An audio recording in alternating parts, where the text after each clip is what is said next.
Welcome to the first DaBoot Tragedies podcast, man. This will be a full-length podcast. I'll also cut these things into some clips. I kind of have a shorter thing, so guys just want to see specific topics or listen to specific topics. You can do that as well, man. But, hey, man, if you're new to this channel, this is your first time clicking because of this podcast, maybe you're a podcast listener, click that subscribe button for me, man. I have plenty of content on the channel. Louisiana sports, we got the Saints, we got the Pelicans, we got LSU, we kind of cover it all. So if you're new to the channel, man, hit that subscribe button. Be sure to not miss anything from the channel. But, man, we're going to hop right into this offseason with the Saints. This offseason, it's been a good one, man. It's been an absolute good one. I don't know what's going on, but it's been a doozy. Obviously, we're going to just start with Deshaun Payton retiring. Hand quotations on that because he's not really retired. He's definitely going to come back. We're probably going to end up getting draft compensation for him when he does come back, but that's a long ways away from now. But Deshaun Payton did step away from the team. As you know, Dennis Allen, He's leading the pack now, man. He's the leader. He's the head coach. He's getting his second stint as a head coach. Was with the Raiders originally. That did not go well. So hopefully, this stint with the Saints does well, man. And I got to give him credit. Because he just leads me into my next topic. His first month on the job, man, he went after Deshaun Watson. No, we didn't get Deshaun Watson, but, man, just going after a guy of that caliber shows me Dennis Allen is serious, man. He's willing to take chances. Sean Payton really didn't take chances, man. He just kind of stuck with the guys he had to a fault. Obviously, by this receiving core, he just believed in the guys that he built relationships with. He really didn't look for any outside help, which is one of his biggest cons, as a coach to me. So, obviously, going after Deshaun Watson was big.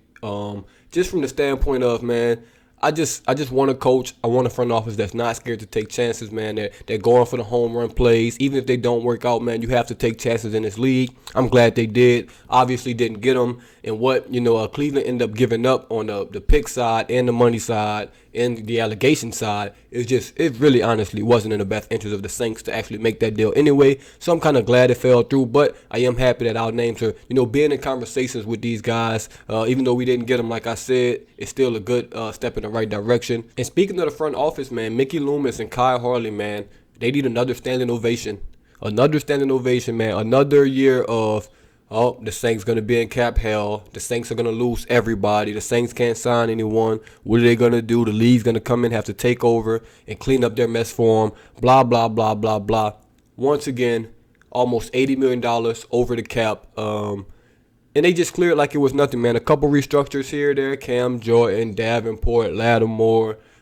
They even, had Armstead, who we lost. He's still on the cap, and we still managed to have $20 million in cap space open. Re-signed Winston, went to go get Marcus May, signed Kentavia Street, signed Daniel Sorensen. So, they still made moves under this cap hell that, the NFL pretends that the Saints are under every year. But we know, as Saints fans, that's not true. And they'll always manage to get themselves out of that. I mean, I do want to, honestly do want to come into one offseason where we already, at positive cap and don't have to do all this crazy restructures and things like that. But, hey, it's more fun that way, man. It's stuff to talk about, but there was no real harm with that cap situation ever. Obviously, we do have the Alvin Kamara incident in Las Vegas, basically getting arrested the day after the Pro Bowl. Apparently got in a fight at a nightclub. I didn't see the video. I don't care to watch the video, man, because these things are going to play out in court. I'm sure the dude's going to settle. The dude's probably going to sue, get some money, and things like that. AK, man, you just got to be smarter. You got to be smarter. I know Alvin Kamara's not a bad dude. He doesn't really get into trouble, so I'm sure the dude was looking for it, and he got it. He got what he was looking for, so, man, just be smarter about that. I'm sure the league's going to suspend him because, obviously, you can't go around just beating people up as an NFL player. So he's probably going to get suspended, man. So that just added to the crazy offseason of actually, that was kind of the first thing because the offseason didn't even start yet. I do want to touch on the players we lost real quick. Obviously, losing Teron Armstead, I think that was going to hurt. Obviously, we have players in-house that we can replace him with that got a lot of playing time just because he was injured last year. So, I mean, that's a possibility, but those guys were kind of inconsistent. Obviously, they were thrown into the fire, but I would rather just replace him either in free agency or via the draft, via trade. But I think you just need to get a solid starter in there at left tackle or right tackle if Ramchick makes that move to left tackle. So I do think we need to bring another tackle in-house. Losing Armstead is going to be tough to replace. An all-pro caliber tackle, that's going to be tough to replace no matter who you bring in. Obviously, losing Marcus Williams. The Saints, they made an offer to make him a top 5 paid safety in the league. He didn't take it. So, I mean, he's off to the Ravens. Good luck to him. I'm kind of upset about that one, just because we stuck with you after you fucked up. Let's just be honest, man. Let's just be honest. Hey, you made some crucial mistakes in big games, in big moments, on multiple occasions. Try to make you a top 5 safety in the league, money wise, salary wise, which I think you are, skill wise. Didn't take it. He wanted more money. He probably wanted to change the scenery. Hey, not going to blame him. It's a business. You can't get tied to these players. They're not going to love the team like we love the team. So I've been figured that out a long time ago. Not mad at him. Kind of upset he left, though. It's unfortunate because now we're going to have to replace him. And bam, we already did. Marcus May from the Jets. If you haven't checked that video out, man, please check that video out. I dropped on him some film breakdown on him. I think he'll be real good replacement. He can play in the box. He can play deep third. He can do kind of all those things. He's very versatile. A much better tackler than Marcus Williams. Doesn't quite have the range from sideline to sideline. Or I won't even say that. He just wasn't asked to play that role. The Saints may ask him to play that role, or they may have him play in the box. We're yet to see, what he's going to bring to this team. But, man, it's a super solid replacement. It does concern me. He's coming off an Achilles injury, so hopefully he'll be back to normal in no time. Hopefully by the start of training camp, he's ready to go. After seeing Quan last year, I'm not too concerned about, players coming off Achilles injuries. We also signed Daniel Sorensen. If you watch my video, I know I've been harsh on him, man. I know I've been harsh because we signed him as a safety. And right now, man, I'll say I overreacted. I don't care. Probably overreacted, but I don't care. I mean, it is what it is. Because he's probably not going to start. He's probably not going to play. But, man, I'm not in the business of signing special team players. That's what you do late free agency. That man, Daniel Sorensen, would have been in free agency when the season started. No one was taking him. We didn't have to sign him right now. It was no need to jump on that like it was a hot commodity out there. He could have just sat there. We could have waited until the draft, got some undrafted free agents, got some young guys in there that could play special teams and this or that. That's why I really didn't like that, pickup. It's just no reason for him to be on this roster at this moment with all the holes we have, all the money that we need to spend on receivers and offensive line and safety and blah, blah, blah. Daniel Sorensen, he just wasn't the answer at the moment. Did sign him. Obviously, we can throw Jameis Winston in there. Sign him. He'll be the quarterback. I'll touch more on him later. But, yeah. Kentavious Street as well, the defensive tackle. He's a versatile guy, inside, outside. I think he'll be a big addition. Also did a video on him. As you know, you can check that out as well. And yeah, that'll wrap up the Saints all season for me, man. I did miss a couple things, but don't want to drag it out too long. We all know what's happening all season. I've talked about it enough on this channel. I'm sure you heard about it enough. And I just want to move on to the draft, man. Some draft things, some draft topics. And right off the bat, man, I want to just talk about our team needs. Obviously, let's start with receiver. That's probably the most glaring one in most people's eyes. Michael Thomas didn't play at all last year, so we had receivers playing out of position. Marquez Callaway was the number 1 receiver for the entire season. Traquan Smith was the number 2, hand quotations there. Deontay Harris, now Deontay Hardy, was our number 3 receiver. You had a little Jordan Humphrey mixed in there. You had some other guys mixed in there. But those were the main guys, throughout the year. And it was an ugly year for receivers, man. I think the first 10 weeks, we got 2 yards of total separation, man, in 10 weeks. That's how bad it was. Receivers weren't getting open. It was a struggle to watch. So, obviously, we're going to have to address that position. I've only been saying that for the last 5 years, I feel like. But the receiver position needs to be addressed immediately by the Saints. If not free agency, it has to be through the draft. And obviously, there's some good receivers out there in the draft. At the running back position, I know we have Alvin Kamara. I know we have Mark Ingram. I know everyone was happy that, the marriage was back together. But let's be honest, Mark Ingram's not the same. He's not that guy anymore. He's still solid. He can still be productive. But you need to bring in some fresh legs. Get a younger guy in there, man. It's a couple guys in the draft that I like. You can get a running back, a quality running back. That's just a change of pace or a bruise you get into 4th, 5th, 6th round, man. Look, running backs in the NFL are the easiest position you could just plug and play with guys. Obviously, if you have a superstar, that's different. But everybody else, man, it's really no different, man. You just have different types of backs. Then we have the safety position. We can draft a safety if we want to. Doesn't need to be first round. I would never draft a safety first round personally. But it doesn't need to be a first round safety. But we do need a safety. P.J. Williams haven't signed. I said we signed Sorensen, but yeah, he's not going to play. Now we have Marcus May, and that's basically it. Malcolm Jenkins looked like he's getting ready to retire. Also, linebacker position, man. I do think we need a linebacker.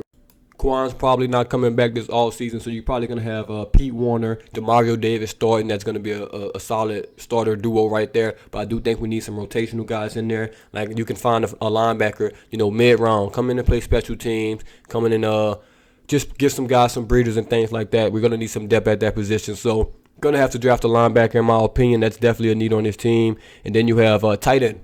Tight end is probably the biggest need that a lot of people aren't really talking about, man. Our tight ends were awful last year as well. Juwan Johnson, let's start with him, man. First game against the Packers, man, making unbelievable catches, this and that. But then he just couldn't get on the field. He couldn't get on the field. I don't know why. I don't know if Sean Payton didn't trust him. I don't know if he didn't know plays. I just don't know if he was I don't know what happened with that. But he just couldn't get on the field, man. He couldn't beat out Adam Trautman. And that says a lot because he was very, very bad. Adam was awful. I made a video on Adam thinking he was going to have a breakout year, and he did not break out. He didn't break out of anything. So, yeah, it was bad for the tight ends last year, man. We're going to have to address that position. Those guys are going to have to be better as well because they'll still be on the team. But we do need to upgrade at the position, man. Adam Trautman should not be our tight end one going into next season. It's just not. It just can't happen. It just can't happen, man. He did not do well enough to earn that job to come back and be a starting tight end in this league. He can be a good, number 2, number 3 guy, but as a number 1 guy, I'm not feeling it. Quarterback, maybe. Maybe we take a quarterback first round. Who knows? It's a question mark, man. Obviously, Jameis Winston is a question mark as well. He's not a franchise guy at the moment. Maybe he'll turn into that, man. He was turning the corner last year before the ACL injury. He's got a 2-year deal, but it's basically 1-year guaranteed, man. Trial and error for him. So we'll see what he does. But Saints have been looking at quarterbacks. Maybe they take a quarterback as well, but that is a need for me. And it's a need, but it's also not a need we need to address this year. Obviously, if you can address it this year and get a guy that you think can start next year over Winston or a guy you're grooming in a couple years to start, that'll be great. I do think it's a need, but like I said, not this year. If it's not this year, I'm okay, we're not taking a quarterback this year. And that just moved me on to my first round pick. I know I asked a lot of y'all in the comments on my last video, what should we do with that first round pick? Tackle or receiver? With that first round pick, a couple people said quarterback, a couple people said Jordan Davis, which is the hot name. I would love that pick as well. But first round pick, man, I'm open to a tackle. That's probably what I'm leaning towards right now, a tackle, just because this receiver class is deep, and I want to shore up that offensive line, man. The Saints staple is having a good offensive line. You have to have a good offensive line. I do like Michael Thomas and Callaway. I think those are solid 2 receivers. So if you add a third guy in that mix from the second round, I think we'll be A-okay, in that draft. If we took a tackle first round, we have to figure that tackle spot out. Quarterback, like I said, it's a need.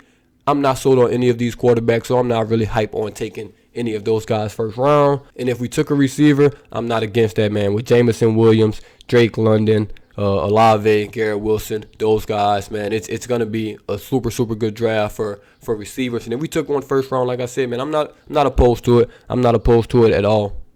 But with those quarterbacks, man, I do want to touch on Kenny Pickett and Malik Willis. Not anything major, but I don't think those guys are going to be, day one starters. Both of those guys seem like they're project guys to me. The Saints did interview with Kenny Pickett. He said it was his hardest interview he had. So obviously the Saints are interested, or they're just doing their due diligence, man. You have to check out all of these players. You never know what's going to happen in the draft. So you just have to be prepared for anything and everything, obviously, in the draft. Will the Saints move up in the draft? I think the only way they get a quarterback is if they move up. But I don't think the Saints are going to move up to go get a quarterback this year. This year is not the year to do that. It's no need to, waste a second-round pick or another first-round pick next year to move up to get one of these quarterbacks, man. If you want to take one, which I don't think we should, just let them fall to us, and then you just take them from there. But I don't think we'll be taking a quarterback this year, man. Only 2 guys I think are truly first-round deserving, and if it was a good quarterback class, those guys would probably be second- and third-round guys. So I would stay away from quarterbacks this draft. Also, man, these first 2-round draft picks are real, real important for the Saints. This is the first year that we're coming in, I think, with major holes, in the team. So we're going to have to get that fixed. Also, this will be Dennis Allen's first year in the draft room as the head guy. Obviously, Sean Payton and Mickey Loomis kind of been going hand in hand, running the show. So I want to see if the draft strategy changes up. I want to see what kind of Dennis Allen wants to do in the draft. Obviously, him and Mickey Loomis will be, talking and kind of figuring out things together. But I do want to see his draft strategy, man. Is he going to be aggressive? Is he not going to be aggressive? Do you want to move up, move back? Just see what the plan is from, Dennis Allen his first year as the head coach with the Saints and his draft strategy. I think it'll be interesting to see. Obviously, we've kind of got used to Sean Payton. He was aggressive. moving up definitely way more than, we moved back with Sean Payton. So we'll just see how this plays out, man. Does he want to take big name guys or the big weapon guys, or do you want to, go at the offensive line? Just don't know what his plan will be, so I'm interested to see what he's going to do on that note. Also, I posed a question, man. Somebody asked me, do you consider this offseason a failure? So I think that's a loaded question, obviously. Losing Sean Payton, Alvin Kamara getting arrested, and things like that. It didn't start off, the best. So that's already a problem. Then you're going after Deshaun Watson. You don't get him. You're tied up to him. You can't really make any moves. You've cleared the cap to go get him. You can't make any moves. He's picking between, a couple teams, and then we don't get him. So obviously you stuck your hand in that on that fire. You got burned because, hey man, obviously it was a nasty situation regarding him. So now you just put your name in that mess. For no reason, absolutely no reason at all. You didn't get the guy. Also, Teron Armstead was probably waiting on Deshaun Watson. If he came back, maybe Armstead would have came back. And losing Armstead hurts, but it hurts for multiple reasons, man. You waited on Watson. You could have been, making moves. And also, Armstead, leaving. Obviously, you got to replace your left tackle. But even bigger than that, he's going to count $13 million against the cap because he left. So that's unfortunate right there. If we would have extended him, we'd have had even more cap room. So, yeah, losing him hurt on and off the field, man. But a failure, I'm not quick to say it's a failure, man. It's super, super early in this process, man. You still have to draft. Free agency still has, 70, 80% of the guys that started there. Only the big names have been rolling off the board. I won't say it's off to the best start that Dennis Allen could possibly, hope for in free agency. He did sign Marcus May. I'll give him an A+ for that one. I did like the Kentavious Street signing, Sorensen signing. You know how I feel about that one already. But the big losses of Marcus Williams, Teron Armstead as your first season as the head coach, that's a pretty bad start to the offseason. I'm not going to blame that on him because those contracts were signed, or those guys were going to be up before he knew he was going to be the head coach. So he really couldn't, make any changes on that front. Those things were kind of already in play when he took the job. We do have a lot of work to do, though, man. A lot of work to do in the draft and free agency. He has to go get some receivers. He has to get weapons. He just has to do a lot in this draft. He can't miss on his first draft. This team is too good defensively for us to miss on the draft and not be competitive this year. NFC is wide open. He has to take advantage of that. Him and Mickey Loomis have to take advantage of that, man. Like I said, obviously it's pressure on him, man. His first stint with the Raiders, absolutely awful. So he's gonna want to do well with the Saints. So I know he's up to the challenge on that part, because in the NFL, man, he got his second chance. It won't be a third chance for a head coach. He'll probably be one of those guys that's tied to a defensive coordinator job for the rest of his career if this doesn't work out with the Saints. So I know he's gonna give it his all. I think he's gonna do his best. But right now, first off season, off to a rocky start. Off to a super, super rocky start. Maybe players don't trust him right now. Obviously, Sean Payton's been there, so maybe new players just kind of filling the Saints out. Obviously, we're not paying guys crazy amounts of money. That doesn't help his case at all, because just the cap situation. After about a year or two, when his cap jumps up, the Saints will be fine on that front. But the Saints aren't overpaying for players. Mickey Loomis won't do that. Lots and lots and lots of work to do.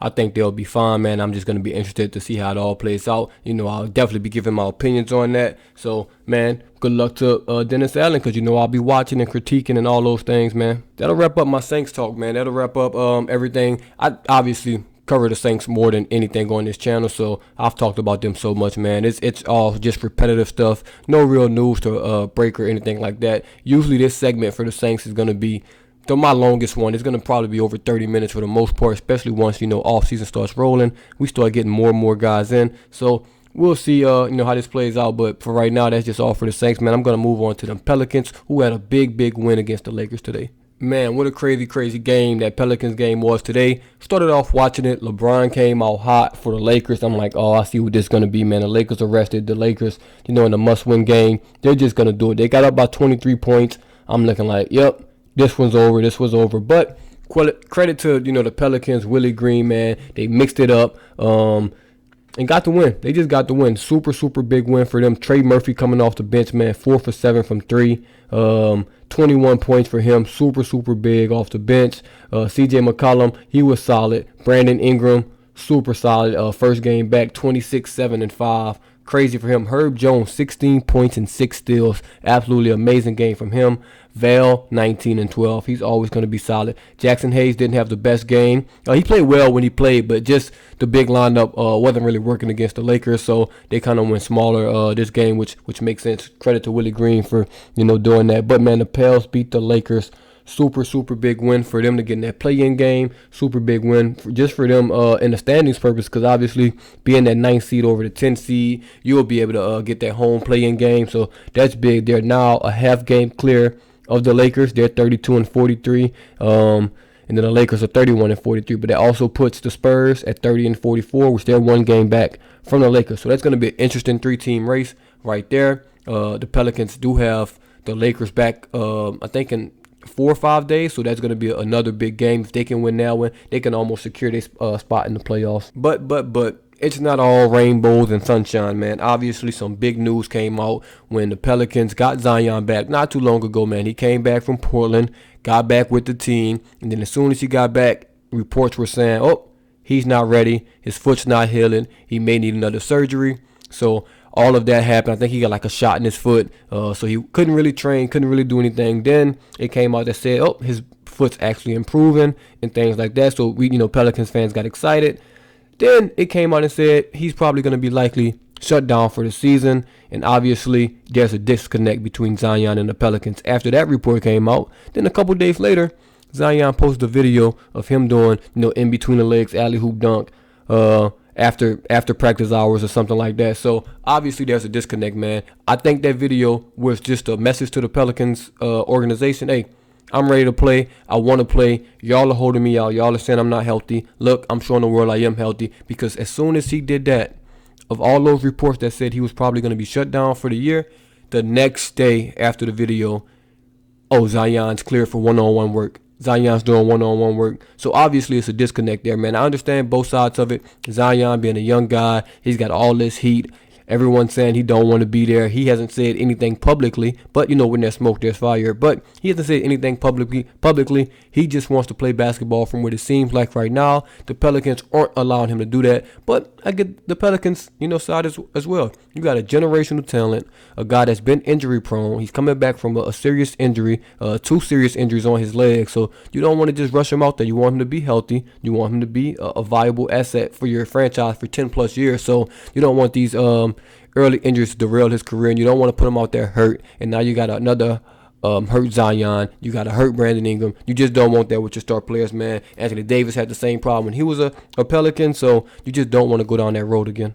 But Griffin, he needs to figure it out, man. I don't know if they need another sit down with Zion. I don't know if they just need to make a decision on what's going on. But the Pels need to figure it out. They need to figure it out fast. Obviously, Zion's, you can't keep using a young player forever. You got to be on the same page with your guy. So I don't know what they need to do, if it need to be a meeting or a sit down or whatever, but they need to get on the same page. Zion's camp and the Pelicans all need to get on the same page. And actually, not even Zion's camp. Zion and the Pelicans need to be on the same page. At the end of the day, Zion's playing basketball. I don't give a shit about his camp. His dad could want to go to New York. His mom could want to go to New York. Hey, honestly, no disrespect. I don't give 2 shits what you want to do. It's up to Zion to be his own man, make his own decisions, and stop just hiding behind, his camp, putting out this, putting out that. If you want to leave, say you want to leave. Be a man about it. If you're man enough to say you want to leave, behind closed doors, just tell them, hey, I don't want to be here. Then obviously the Pelicans will have to make a decision on that front. I don't think he said that. I don't think it's going to come to that, but if that's how you feel, just say it. Yeah, but the back and forth in the media, things coming from his camp, things getting leaked out, I'm tired of it, man. He's too young. He hasn't done anything in this league for all this to be going out. Just get out there, get healthy, play, do what you do. Obviously, you're a damn all-NBA talent when you're on the court, but you haven't been on the court, man. So get on the court, be healthy, win some games for the Pels, man. And I'm going to go kind of jump back to that play-in situation, man.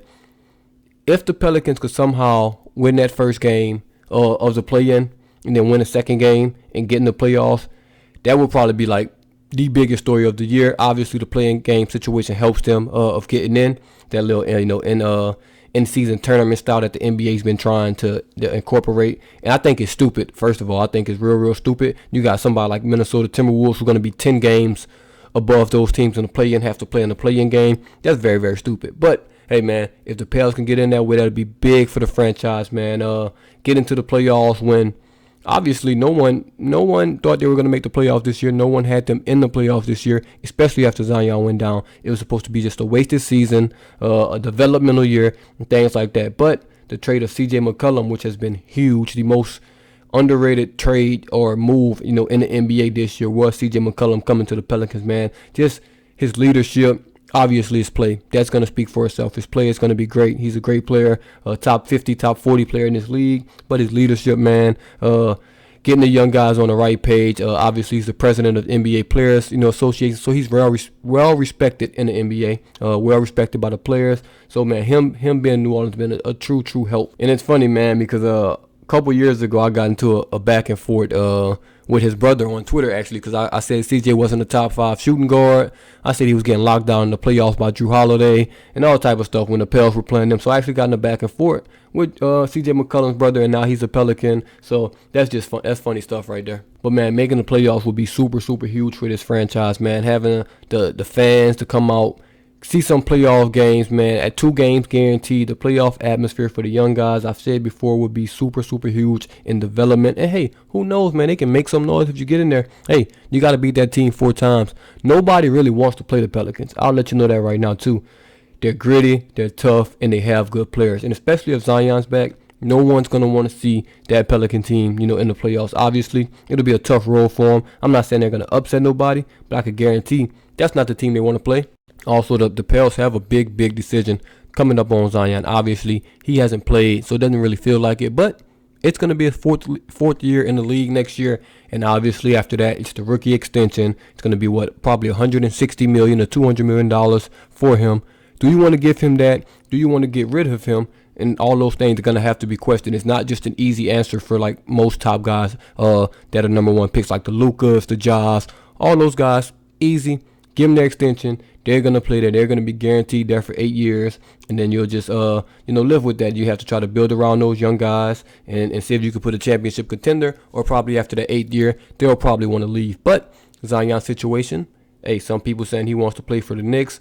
And he's going to do whatever it takes, in his power to play for the Knicks. So if that's the case, man, you might have to think about trading him. You might have to be the team that trades Zion Williamson without even, extending him after his rookie year. It'll suck, obviously, but if it has to be done, it has to be done. I don't think it'll get to there. I think he's going to get a rookie extension and all of that, but you just never know how these things are going to play out. Or the Pelicans can also just say, fuck you. And no, I'm not trading you.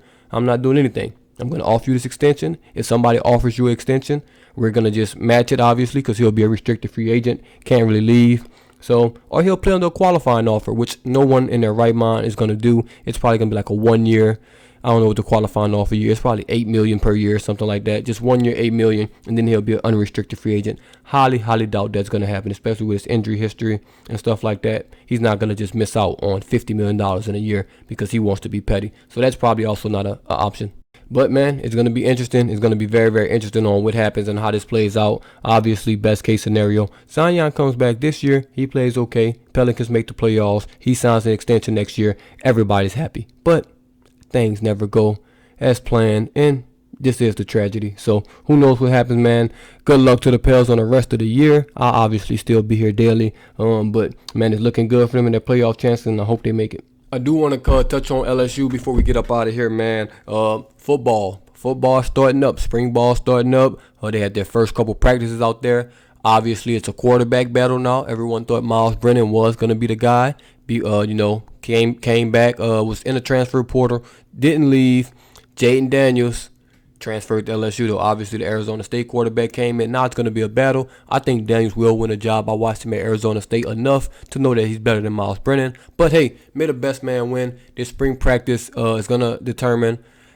I'll say a little. I was going to say a lot, but actually just going to be a little, man. They're going to have plenty of practices throughout the fall when football and school starts up. So this will determine something, though. It will be the first look at, all those guys in a new system under Brian Kelly, some new players that we got from everywhere in the country. Obviously, the portal was big for LSU this year just because, the transfer rules are loose now and LSU lost a lot of guys. So they had to use that transfer portal to get some guys in. Can't wait till Brian Kelly actually gets a full recruiting cycle under his belt, man. And then we'll see what happens, on the recruiting scene. But yeah, that football team is starting up, man. It's super early. No real news coming out of that. Just that it's a quarterback battle going on. That's really the only news out of LSU football. But Brian Kelly, man, he's gonna bring consistency to the program. Obviously, we haven't been consistent, as a football program in a long time. Les Miles, he was rocky his last couple years. Then Coach O came in, obviously the 2019 year, absolute spectacular. But we haven't been consistent, man. You can't go from 13, 14, what did you go, 15-0 that year? You can't go 15-0 to 6-6. That's just not consistent. That's just a bad look. We're not that program. We should never be 6-6. LSU should never ever be a 6-6 program. We're not a 500 program. There's too much talent in the state of Louisiana for LSU just to be bad, just to be average. Obviously, recruiting's gonna be big for him, man. He's gonna bring the recruits in. He's always had a good recruiting class at Notre Dame. Nothing's gonna change here. He's a good recruiter. He's going to get the guy he needs. He's going to get the tight ends. He's going to get the offensive line. And he's going to bring changes to this program, man. He's going to bring changes for the better. I believe it's going to better this program in his future. So I'm interested to see how it plays out for him, man. I think he's a good hire. Wasn't expecting a hire when it first happened, but I do think it'll be a good hire for the football team. Basketball. Oh, my God. Where do I start with the basketball teams at LSU? First, obviously, Will Wade, he got fired. McMahon came in. The Murray State coach got signed right away. So, obviously, they knew the Will Wade writing was on the wall. They've probably already been in talks for a new head coach. So, they get their guy. Good coach. Had Murray State, in a tournament. Got Ja Morant to the NBA. He's a good coach. I'm not too concerned about that. But the way they flamed out in the NCAA tournament, Jesus Christ, you couldn't win a game. Lost to Iowa State. Tough opponent. Don't want to hear it. I know the coaches out there don't want to hear excuse. I'm not here for the excuses, man. You don't need the coach to win a game. You can play without the coach. The work's already done. Awful game by the Tigers. Flame out in the first round. And then the girls. Oh, my God. Kim Mulkey, great season. But I knew after the SEC tournament, it was kind of fluky. We weren't that good. And obviously the first round showed. Almost lost. Super upset. Would have been the biggest upset of the tournament. They didn't. They came back. Second game, lost in the second round, being a 3 seed. Just unfortunate. Terrible way to end the season. But I know Mulkey's going to get her recruits in there. Once she gets all her girls in there and stuff like that, the women's basketball team will be fine. The men, we'll have to wait and see. It's going to be a wait and see approach on that. I do think LSU sports are in the best spot it's been in a while, man. Football look like it's going to get some stability. The basketball, even though they both flamed out in the tournament, they both had good years, in my opinion. Women's basketball, great year. Men's basketball, pretty good year. So, man, Woodward, he's coming from A&M. He's done an excellent job, man. Obviously, track and field just won a championship last year. Baseball is back on the rise. Gymnastics is always gymnastics. And I'm sure the other sports are doing their thing. Just don't have it off the top of my head. But LSU sports is looking good, man. Big LSU fan as well. Not just a Saints and the Pelicans pro guy. LSU's a big part of this as well, man. I'll definitely get more and more in tune to it, but the Saints are my first love. It's hard for me not to talk about the Saints and everything that goes on with the Saints, but I'll definitely keep trying to throw in that LSU news, man. For the people that's coming for the LSU news, I'll definitely try to be better on that front, but it's quiet right now.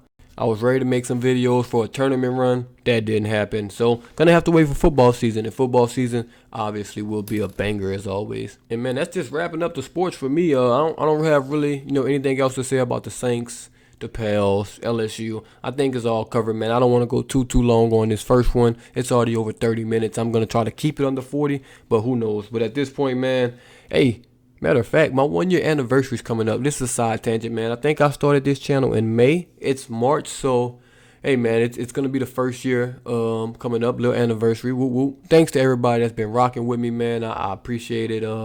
Like I said, this channel's only going to grow. It's only going to get better. I'm only going to get better. Content's going to get better, more consistent, and all of that. But thank y'all for rocking with me through these rough patches, through the breaks, through all that. Hey, it's almost a year. It's at 10 months now. That's going to be a big accomplishment, man.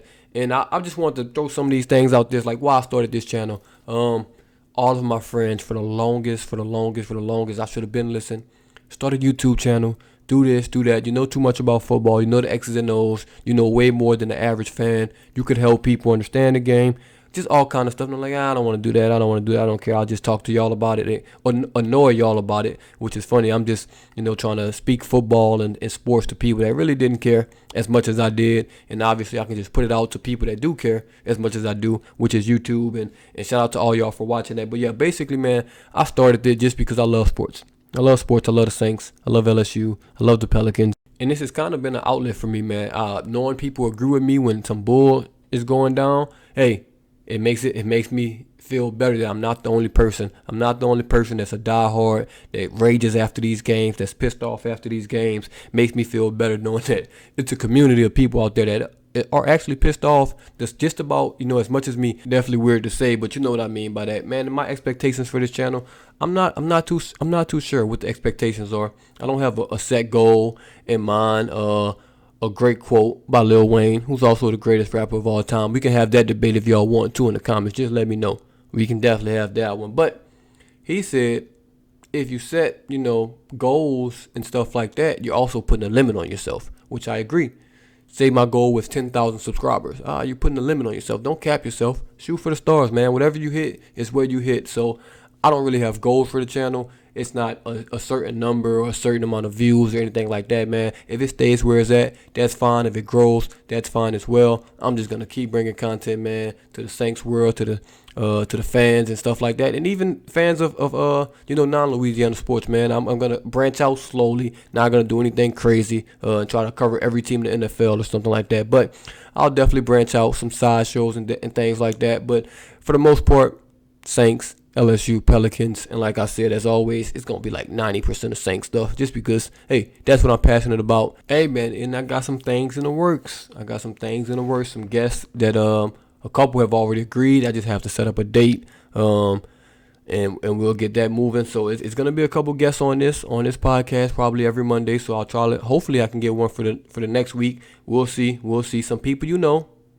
maybe some players, who knows? No players confirmed yet. Not going to put that out there like I do have some players confirmed. No players confirmed yet, but some guests, some people in the Saints world, Saints media have already said they'll do it and things like that. So, good looks to them. I'll reach out to them when I want to get that situated. And if it's people y'all want on, hey, let me know. It could be subscribers that y'all like in the comments. Y'all think their opinions are great. It could be, people in the Saints media, players. I'll reach out to anyone. I'll try to get them on. And I think that'll be super, super cool to have some other people on the show. Give some other thoughts, not just mine. Some different opinions, hopefully. And I might just get people from rival teams on here just to see what they think. Then so I can kill their team in their face. And last but not least, I saw a comment, obviously in the comment section, that said, you are the best Saints media person that we have. First of all, that's Nick Underhill right now. I don't have that title. Second, I don't even consider myself media. Obviously, I kind of am. Not real media for the Saints because I'm going to do things very, very different than the normal media will. I'm not going to be at games or anything like that trying to question, coaches and stuff. I don't ever want to go that route. Maybe one day down the line, but for now, just going to be YouTube. YouTube and Twitter, man. Catch me at Twitter, at DaBoot Tragedies. Same spelling. But for now, just YouTube. I'll call that media. It'll be this type of media, not the actual media, going to games and stuff like that, being in the press. Don't want to do that. Don't really want to be a journalist or anything of that sort, because then that comes with expectations. That comes with certain behavior and certain things you can't do or limit yourself. So for now, I'll just be sticking to the YouTube. But hey, if y'all consider me Saints media and Saints news, I appreciate that. And if you made it this far, man, I appreciate you. Don't forget to subscribe to the channel. But if you made it this far, you're probably already subscribed because you're a true rider, and I appreciate you. If you made it, and if you didn't make it this far, you'll never hear it, so it don't even matter. But this the episode 1, man. First one. It's rough. It's it's gonna be a work in progress. Give me a chance. Give me a couple more episodes. It'll get better. I promise you. It'll be more entertaining. I'll actually have video and things like that. But right now, hey, it's the first one. You gotta start somewhere. This the DaBoot Tragedies, and I'm out.